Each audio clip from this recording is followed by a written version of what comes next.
There we go.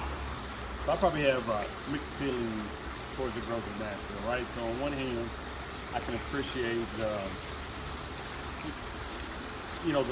things that it brings to Nashville, the Tennessee Titans, the Nashville Predators, the culture that it brings to Nashville. You know, there's a lot of things to do. It's a place where a lot of people want to go. On the other hand, you know, the neighborhood I grew up in isn't the same. So I grew up in West Nashville, and 2 years ago, my mom sold her house. You know, the house that, you know, my dad's parents owned, and then my mom and dad, you know, lived in their entire marriage.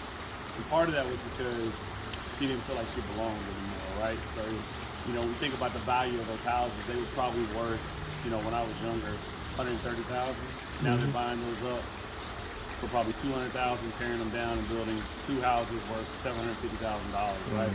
Houses that were towering over hers. And so she felt like the people that were moving into the neighborhood kind of looked down on her and felt like they were better than her, even though she built that neighborhood. She was in that neighborhood from the start. So, you know, it's unfortunate because a lot of good people that make a neighborhood, you know, are feeling forced out. You know, for her, she's older, so her, you know, her taxes were locked in, so the property value didn't really affect her. But it was more the people in the neighborhood that impacted her feeling comfortable, feeling like she belonged.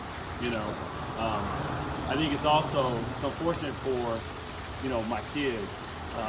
You know, as they're just starting out, it's difficult to live in Nashville. You know, I can remember when I was starting out going and, you know, getting an apartment. You know, maybe I needed a roommate. I could probably do it on my own. You know, buying a house.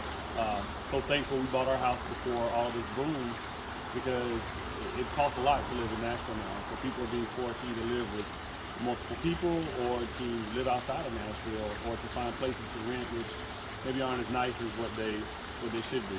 So I don't know. It's kind of my thoughts. Okay.